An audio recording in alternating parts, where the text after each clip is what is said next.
এই মুরব্বীটা পুরুষ জাতিকে আরো এক ধাপ সম্মান বাড়িয়ে দিলেন। শীতের দিনে বাতাস যাতে কম ঢুকে এই জন্য আমি একটা গরু ঘরে পর্দা দিছি।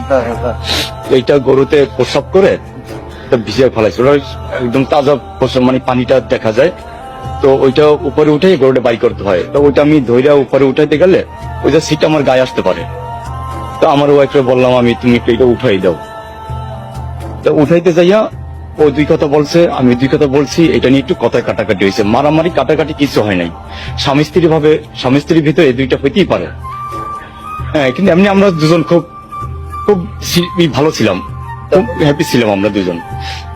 তো এর ভিতরে হঠাৎ এই কথায় কাটাকাটিতে ও রান্না বাড়া করলো, আমিও খাওয়া দাওয়া করলাম। আমরা সবাই বাচ্চারা নিয়ে একসাথে খাওয়া দাওয়া করলাম। খাওয়া দাওয়া করে আমি আবার আমাদের বাজারে গেছি ধান ভাঙ্গানোর জন্য। ধান ভাঙ্গানো প্রায় শেষ। এই মুহূর্তে আমার ওয়াইফের ফোন আসছে আমার ফোনে যে আমি তোমার বড় মেয়েরে মেরে ফেলছি, ছোট যেটা আছে ওরও মেরে ফেলে আমিও মরে যাব।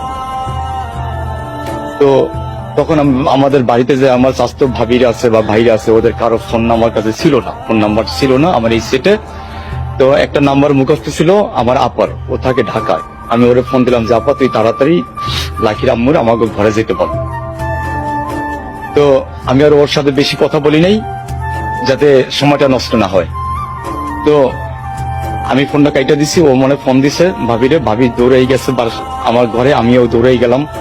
আমাদের বাজার থেকে 2 কিলোমিটার দূরে আমার বাড়ি। তো আমি আবার প্রতিবন্ধী, আমি ঠিকভাবে দৌড়াইতে পারি না।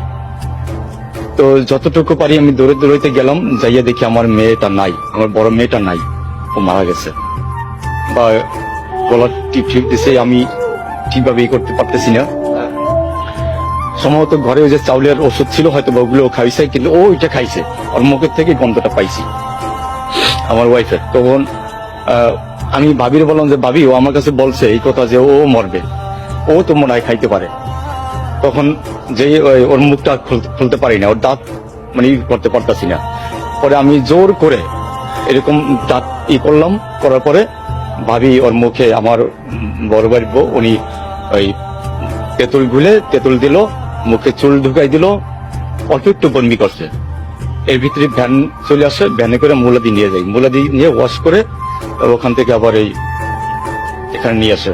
আমি যদি ফাঁসি চাই, কি লাভটা হবে আমার বলেন? আমি কি আমার মেয়েটাকে ফিরে পাবো না। আরেকটা যে ছোট মেয়ে আছে, আর জীবনটা নষ্ট হয়ে যাবে। আমি নষ্ট হতে দেবো না আমার এই মেয়েটাকে। একজন তো ফেলে গেছে যায়, আরেকজন যাচাই করে নষ্ট হতে দেবো না। আমি এই স্ত্রী কিনে থাকবো, আমি কোনো মামলা করবো না, আমি কোনো মামলা যাব না। আমি আপনাদের সাংবাদিকের দ্বারা আমি সারা বাংলা আমি জানা দিতে চাই, আমার সাথে যে ঘটনাটা ঘটে গেছে, এই জন্য আমি কোনো মামলায় যাব না, কোনো পুলিশি ঝামেলায় যাব না। আমি পুলিশ যাতে আমার ওয়াইফকে হয়রানি না করে, এটাই আমি চাই। আমরা আবার একসাথেই থাকবো ইনশাল্লাহ। এটাই হলো একজন প্রকৃত মানুষের কাজ। আবারও প্রমাণ হলো পুরুষ এক নারীতে আসক্ত, আর ছেলেদের মন কতটা বড়, এটাই হচ্ছে তার প্রমাণ। কথায় আছে, সাপকে বিশ্বাস করা যায় ভাই, কখনো মেয়েদেরকে না।